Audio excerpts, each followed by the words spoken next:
Hi, everybody. My name is Robin Mallory. I am so happy to be here with you this evening.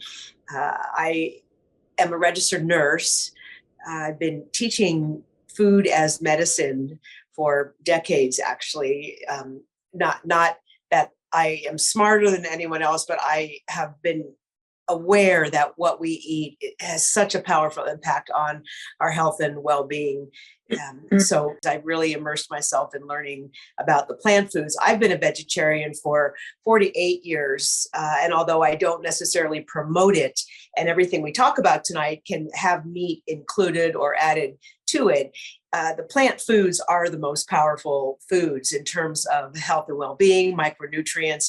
There's offerings in plants that we just can't get otherwise, and vitamins or supplements are of interest, but they don't come close to eating the whole plants in various fashions. So I want to share with you tonight what I call 90 minutes of kitchen zen. The 90 minutes doesn't mean that I'm going to talk to you for 90 minutes tonight, but it means that if you are willing to give yourself permission to spend 90 minutes once a week to prepare the various foundational foods, which I'll be showing you in just a couple of moments, preparing those foods ahead all at one time over the course of 1.5 to 2 hours allows you to have numerous meal opportunities over the coming week. Typically, that occurs on a Sunday, only because Sunday tends to be the day that we sort of regroup, getting ready for the rest of or the coming work week or school week, whatever it may be. And as a vegetarian, being plant-based for so long, I have heard so many times that cooking a meal from scratch takes too long. And yes, it can be tiring and cumbersome if you aren't familiar with it and if you're starting from scratch every day.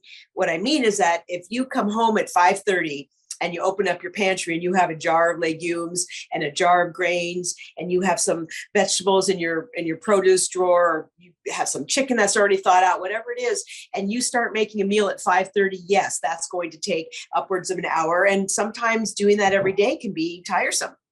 So with the 90 minutes of Kitchen Zen, preparing all the ingredients that can be parlayed into several different meals, which are dictated by the spices and other accoutrements that you add to your meal, other flavors and additions, that allows you to enjoy several, probably up to 5 fresh cooked meals that you've taken just that Zen time on a Sunday to prepare ahead. Does that theory make sense before I jump into some of the demonstration? I think it makes a lot of sense. Okay, good. So I'll start with my favorite foundation food, and this is called Mirepoix, Mirepiox. It is a foundation food that goes into virtually everything that we eat here in this kitchen. It's onions, garlic, celery, and carrots. One of the tenets that I'll talk about, if not more than tonight after this original statement, but I always talk about eating the rainbow.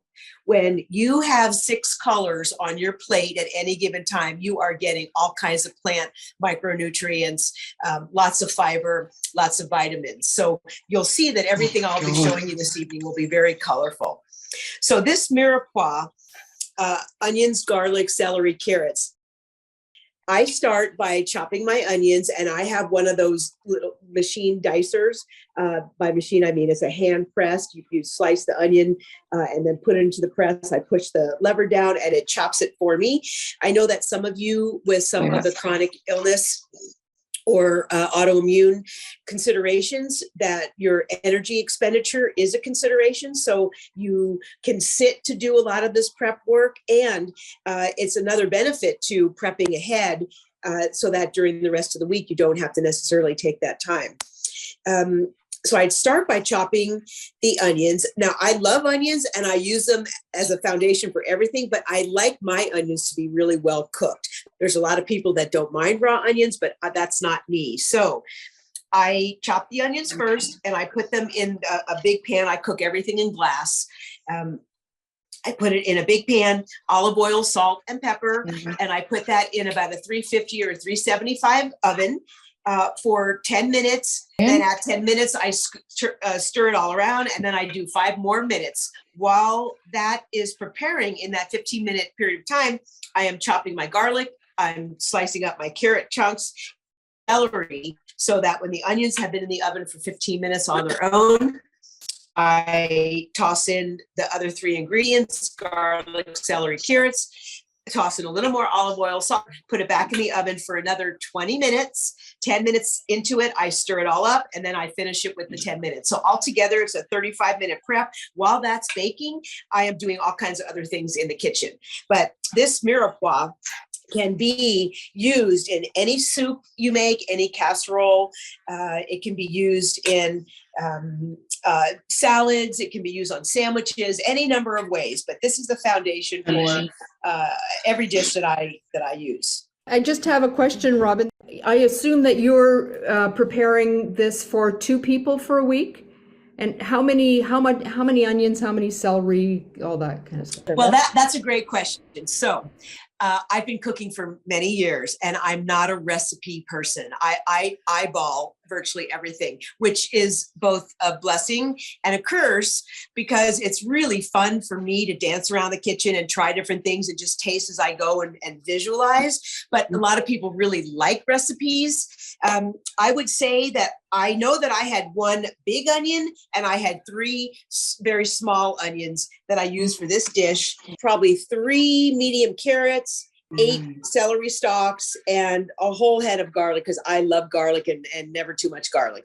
Okay, so moving on from the mirepoix, I want to point out cauliflower and broccoli. This is my favorite roasted vegetable, and I use the word roasted lightly, meaning that it's baked in the oven. If the weather was different, I could certainly cook these outside on a grill, but it's just so easy to put this in the oven, 350, 375, and that's what I call roasting vegetables. I sometimes saute vegetables, but I never boil them. That's just me. I don't ever cook vegetables in a soup. I always roast my veggies. And if I put them then later in a soup or casserole, that's just peachy, but I don't ever cook them in liquid. That's just me. I don't want the nutrients to leach out into the liquid. So broccoli and cauliflower, again, foundational for me because I love these so much. Salt and pepper, a little bit of olive oil. That's all you'll find. And I'll get to this next piece in a minute, but I never add any spice to any of the vegetables that I'm going to cook ahead, or my beans and rice for that matter, because it depends on what direction I want to go into for the dinner in terms of the flavor profile. So just hang on to that thought for a minute. So the cauliflower and the broccoli cook together at the same time. And I believe a 350 oven for about 15 minutes. About halfway through, I just stir it up for a nanosecond just to kind of move things around the glass dish, and then I put it back in. I leave everything al dente so that it's crispy and crunchy, because if I do put it into a soup, or if I am going to put it in a casserole with pasta and cheese, for instance, and bake it later, I don't want it to get too mushy. So I do leave things al dente. You can use the broccoli cauliflower for an omelet. You can use it in a salad, on a sandwich. You can wrap it up in a burrito with some beans and rice. I mean, there's just numerous things you can do with that vegetable. I happen to love it. Robin, there's a question in the chat. How about steaming your veggies? Right, that's another option. In the steaming process, I know there's a lid on, so the nutrients will leach down into the liquid. If you save that liquid and put it into a smoothie, then you're going to get those nutrients back within the next day or so after having cooked them. But if you're going to steam them and then that liquid gets tossed, then you've lost some of those micronutrients and vitamins. Thank you. Okay, I'm going to show you roasted peppers. So I have a farm share that I buy each year, and I've known this farmer for many years, and I love these sweet peppers. So at the end of each growing season, I get between 15 and 30 pounds. It just depends on what her harvest is. And I take 3 or so days, not minute after minute, but it takes me over the course of 3 days to wash and roast those peppers. I do that outside on the grill. Typically that's in September, before it gets too cold. And I simply rub them with a little olive oil and lay them on the grill. Yeah. Peppers are so nutrient dense. They have so many powerful antioxidants and all kinds of other micronutrients, but they taste so good. These sweet peppers for me are just absolutely divine. I love them. So I roast them, I let them cool, and then I lay them on a cookie sheet, individual, one by one. I put them in the freezer so they freeze individually. Then I collect them up, put them in a large, reusable, thick Ziploc, and then I keep them in the freezer. So I've got probably about I don't even know, 15 pounds left from last summer's harvest. And I pulled these out this morning and I let them thaw up at room temperature. I could eat these one right after the other, right off this plate, which I'll probably do for dinner tonight. But you can split them open. You can stuff them with cheese. You can lay them on a baguette with some melted cheese. You can put them in a salad, on a burrito. You can chop them up and put them into a casserole or soup, chili. These are so versatile. And again, it's one of our favorite flavors. They taste really delicious and are just really jam-packed nutrients. Robin, Susan has noted that in Australia, they are called capsicums. Okay, I'm going to show you the beans and the grains.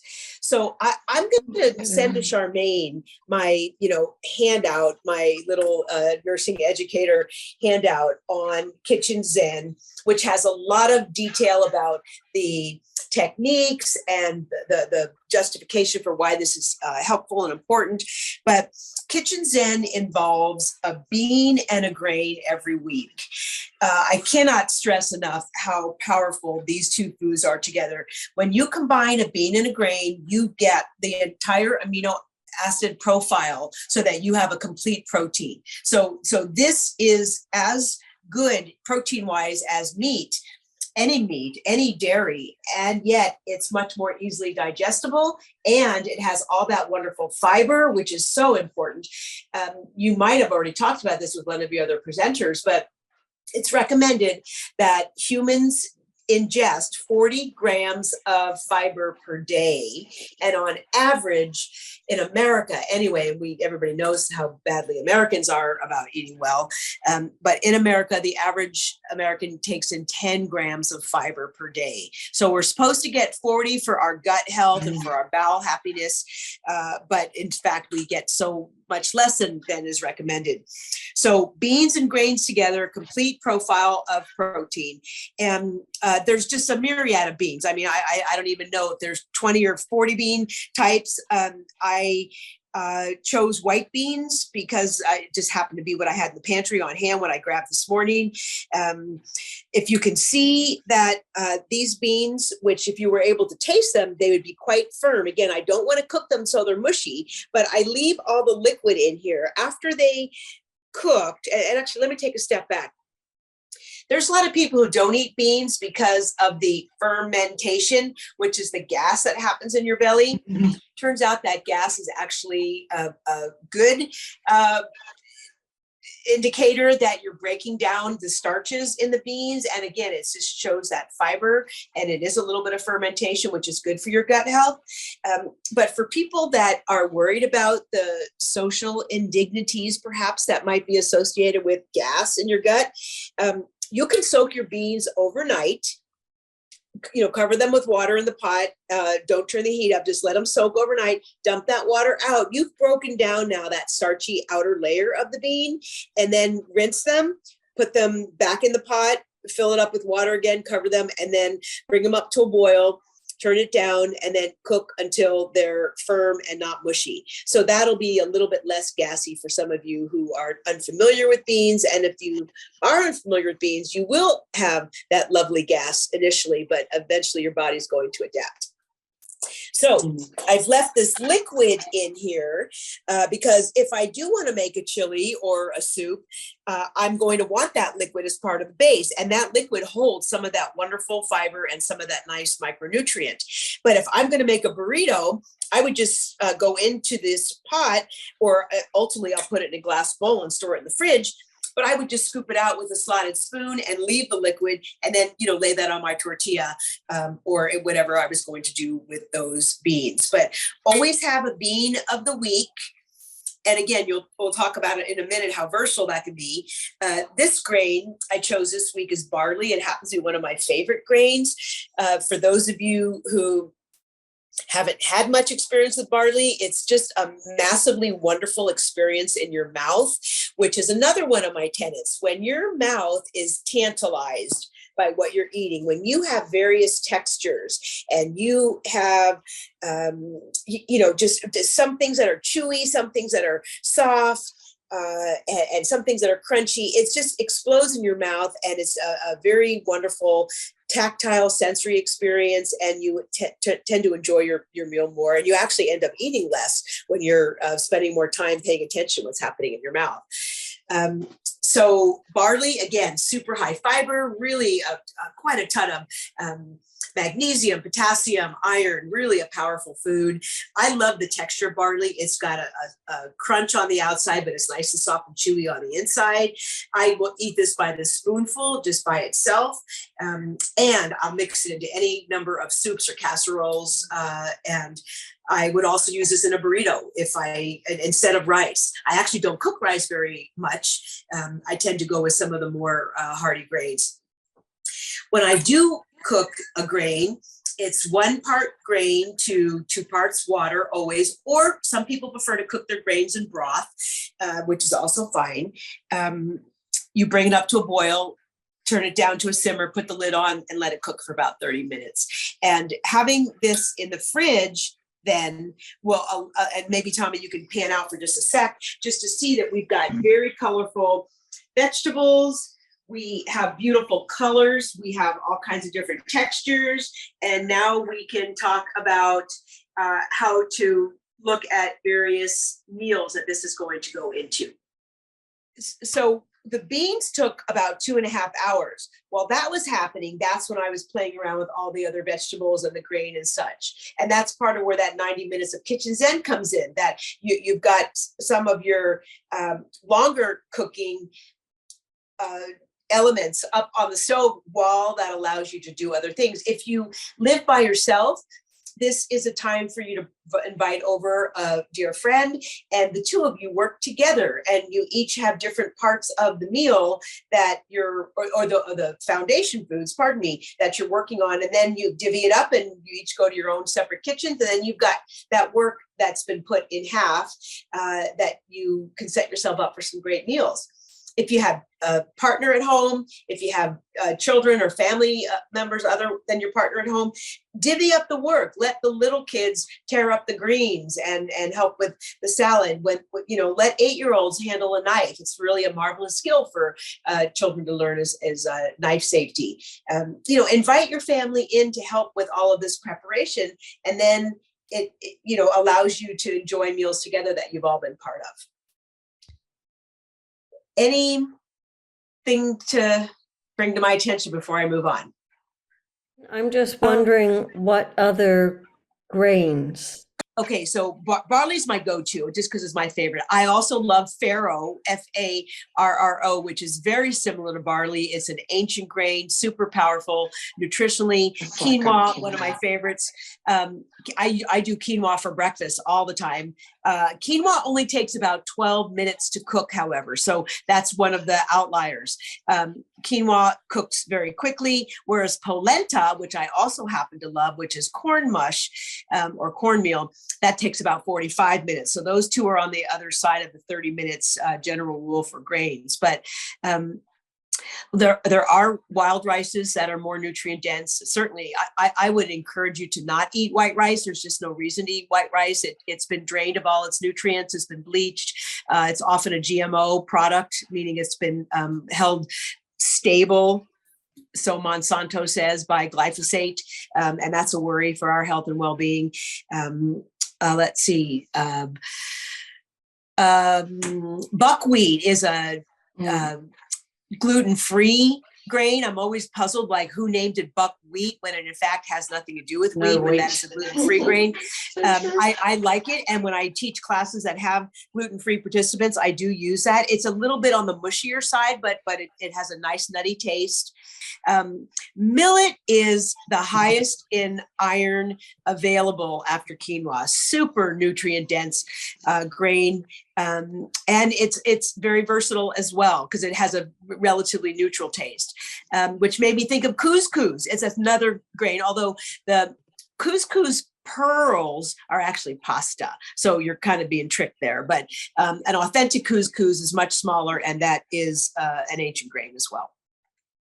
How about teff? Oh, teff, yes. Also another great ancient grain, as is amaranth. So again, thank you for reminding me. I didn't have it in my head all chronologic of all the list of grains, but both of those are ancient grains. Both are colorful, meaning that they have a high nutrition profile and they're versatile. They're both tiny, small. So it takes a larger amount to cook, but you can put that into, again, casserole soups, any number of side dishes.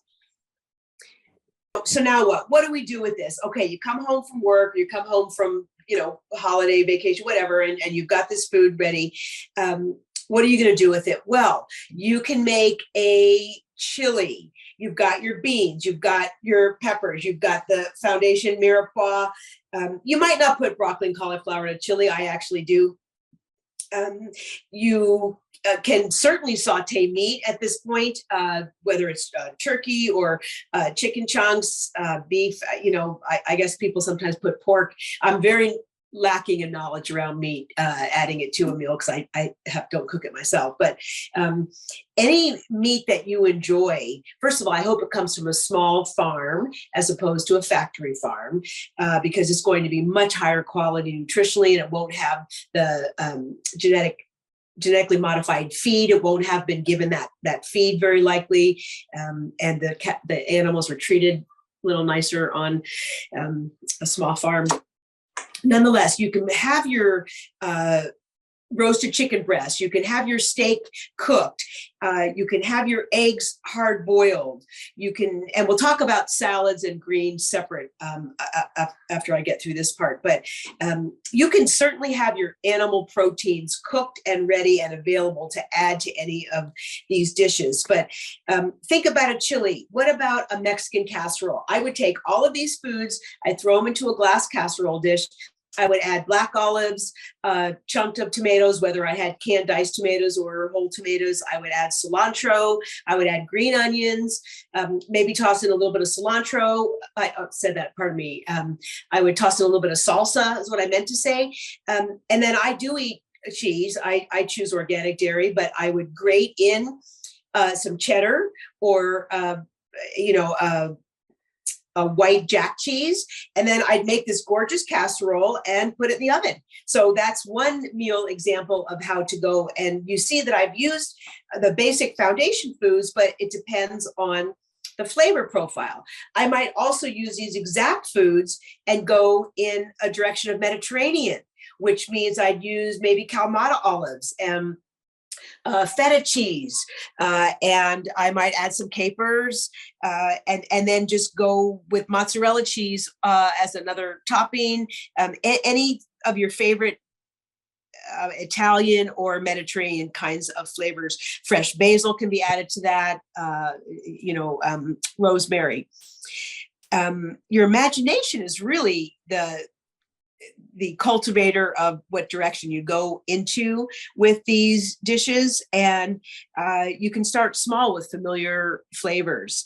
One thing I didn't mention is that I actually am really low on the demonstration in terms of vegetables, because I encourage people to eat seasonally, meaning I don't have fresh locally grown zucchini available. Again, the peppers were grown last year.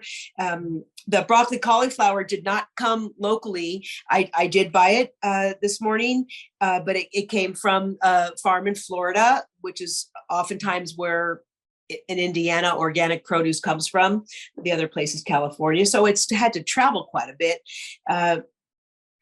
But if it was summertime, I would have roasted eggplant out here on the demo table. I would have the zucchini or any other kinds of squash. I would have roasted corn that I would have cut off the cob after it was roasted, because it just enhances your casserole. Now, I wouldn't put corn in a Mediterranean casserole. That would be a bit odd, but it would just go fabulously well in a tortilla casserole or something of the Mexican genre.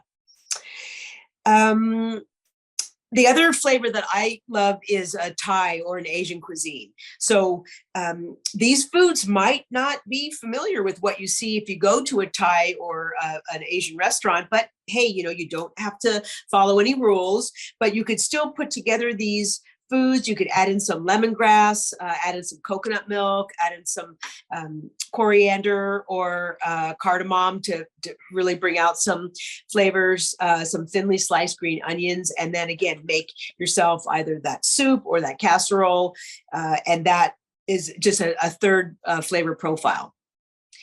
A lot of people love barbecue sauce in the Midwest. Believe me, that's like a big flavor. You could do that same thing. Just take these veggies and just slather on some barbecue sauce and put that under the broiler, and then roll it up in a tortilla and have yourself kind of a modified burrito. There was a question in the chat about mushrooms. Mushrooms are incredibly nutrient dense, so I will tell you that. Okay. If you can find mushrooms that are freshly harvested, which we happen to, believe it or not, in Evansville, have a mushroom farmer that grows year round. So we get these gorgeous, robust mushrooms that haven't been put into a little box and then covered in plastic and then shipped from who knows where. So the fresher the mushroom, the better, and the more pretty it cooks down in terms of visual, and it has a better texture when it's more fresh as well.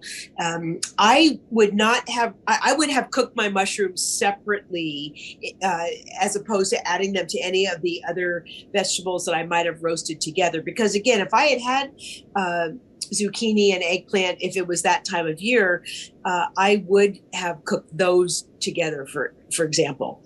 I tend to saute my mushrooms because I really like to add a little bit of masala to it, which is kind of a cooking sherry, if you will. It adds this really nice flavor. So I like using olive oil, garlic with the mushrooms, letting that caramelize, and then I add a little bit of masala and let that further caramelize. So mushrooms are divine.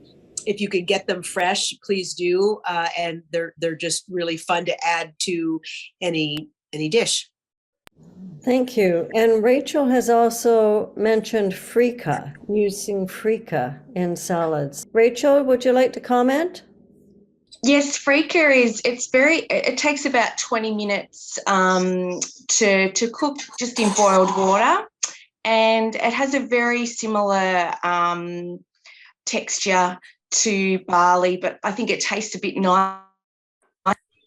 And I use it in salads, and it's something that is really grown in availability in Australia in the major supermarkets, just in the health food section. Really? And it's really, really quick. And it's the same. I think it's gluten free, and it's good low GI, and another choice in that, that cycle of, sharing the different grains. Like I'll use it with quinoa. I'll do the same salad, but with quinoa one day, then buckwheat another, and change that again with the freekeh or the barley, and just so that the gut health is, in that rotation and being introduced to the different grains, and that's been really, really good to get in a good rhythm. But yeah, that's another one that might be useful for you. One more question. Dorothy's asked about storing vegetables. How long will they last? Good question. So I use glass for everything. I personally am quite adverse to putting anything hot in plastic. we don't have to go into why, but I use glass for everything. So all of these Pyrexes have a matching lid that's very tight. And given that it's a good fit, I wait until it cools down, not quite cold, but just once it is no longer hot out of the oven, if I haven't used it all, I will put the lid on and put it in the fridge. And I would say that up to 5 days, you can keep these vegetables safe and fresh. Clearly eating them right out of the oven, they're going to taste the best. But going forward, if you're going to be parlaying that into soups and casseroles and burritos and such, you'll be adding other flavors that if on the 5th day, the broccoli is maybe a little bit lacking in flavor, you'll be able to embellish that with all the other flavor profile pieces that you're adding. Does that answer your question? I believe so. Thank you. Yeah, thank you.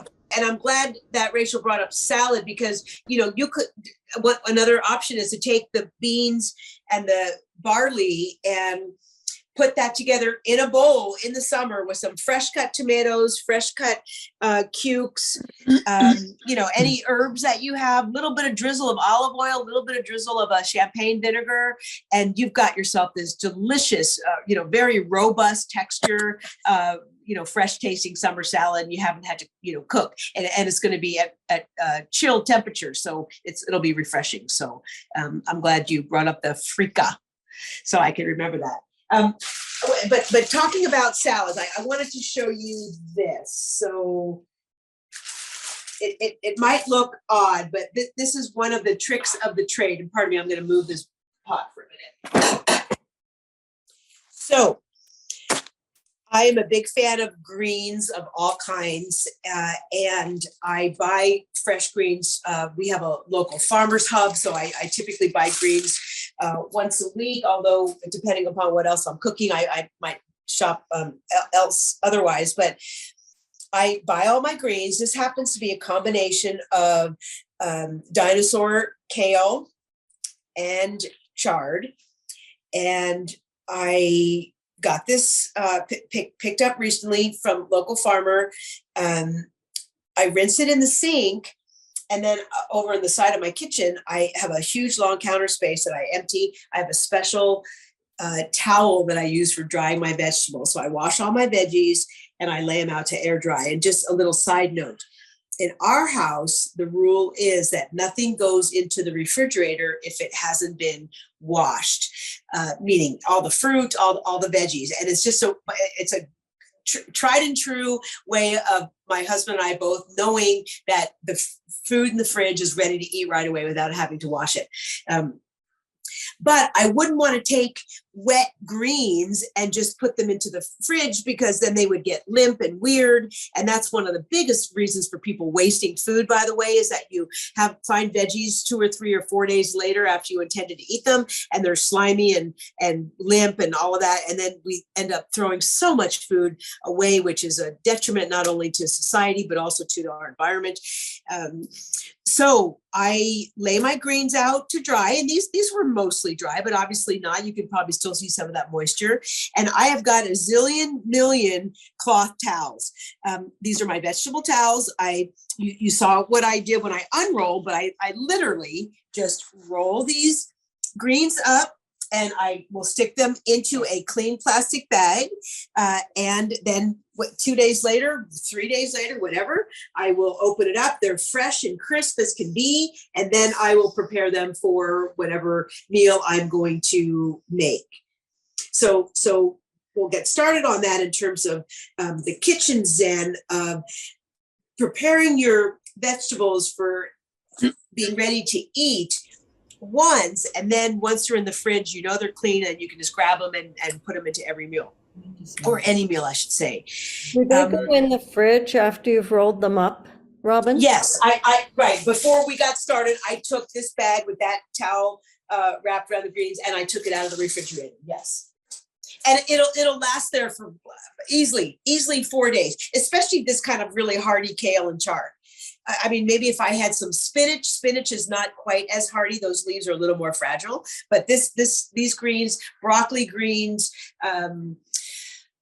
turnip greens, those kinds of very hardy leafy greens, even beet greens, of course, they are so nutrient dense and they are very hardy. So they'll stay in the fridge for quite some time, several days. Obviously you want to eat them more than just, once a week. You should try to have leafy greens every single day. That is for sure. Another thing to do with this right away, if you don't want to store them, is because I cook so much and I I'm out in the community so much, I've got several really huge, big saute pans. I could cook down 3 times as much of these greens in this big pan. And I'm sure some of you have done this, where you've chopped endlessly for greens. You've got this massive pile, and then by the time it cooks down, it's just 4 little servings, right? So greens are tricky that way, but you can chop them into small pieces. And let me just show you this, by the way. So I use the rib. This is called the rib of the kale piece. I like the fiber in here. I don't mind it. I slice this part really, really thin, but some people don't like it. They think it's too fibrous. So this just kind of peels off like so. And then I will pull these off and eat them. And then this goes in my compost bin. I have a compost pile here. So from here, you can have your littles, whether it's your kids or your nieces, nephews, whatever, grandkids, they can tear these leaves up, or you can ship and nod them, which is a technique of, you take a bunch of leaves and kind of fold them, and then chop, chop, chop, chop, chop, chop, and then you've got these nice thin strips. Point is, you can cook down a bunch of greens. I use olive oil. Okay. I use olive oil, yes, tons of fresh garlic, salt and pepper, and I always finish my greens with a little squeeze of fresh lemon juice. That really brightens up the flavor. You can cook these down, eat some of that meal that you're working on, and then the rest can go in the fridge in a glass container with a tight lid. I will pull those out the next morning. I'll put them in a saute pan, cook some eggs alongside, a marvelous breakfast, save for lunch, because I'll have eggs any time of day, actually. You can take out the cooked greens and just throw them in a can of soup, just to make your life easier, but you're adding the nutrients for the greens.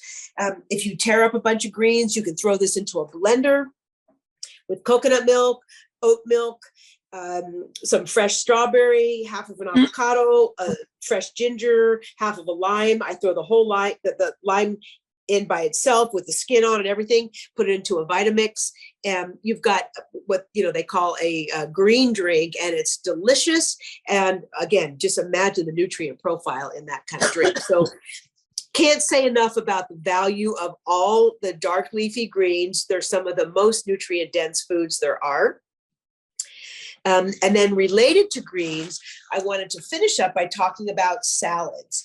We have a salad here virtually every night for dinner. And the way that works for me is I buy my salad greens. We happen to have several farmers who grow aquaponically. So they grow the salad greens indoors. So they're clean. There's no soil. There's no splatters of mud or anything. So they come to me clean. I will make a huge bowl lay down all those greens. I always add purple cabbage to my salads. Not only do I love the flavor, I love the crunch. Again, it's a dark, colorful food, so it's very nutrient dense. So I layer on the purple cabbage. Then I add a bunch of chopped celery, carrots, broccoli, cauliflower, all raw. And that's the foundation of my salad. I have a huge bowl, put a very tight fitting lid on that, and that salad will last for up to a week in terms of its crispness and its freshness. Then when we have salad at night, I'll take out a couple handfuls for each of our bowls. That's when I add my wet stuff, like the tomatoes or cucumbers or fennel. I happen to think fennel adds a great flavor. That's when I'll add in some dried fruit or some toasted nuts. All of those are lovely embellishments to a salad. But if I put that into the big bowl on the very first day I made it, by the time I'd go back that third day, everything would be soggy and weird. And it would have lost not only the vibrancy of the salad, but the textures would be disappointing. So I start with that dry salad every week, and then I add to it each night to make the salad delicious and different every dinner.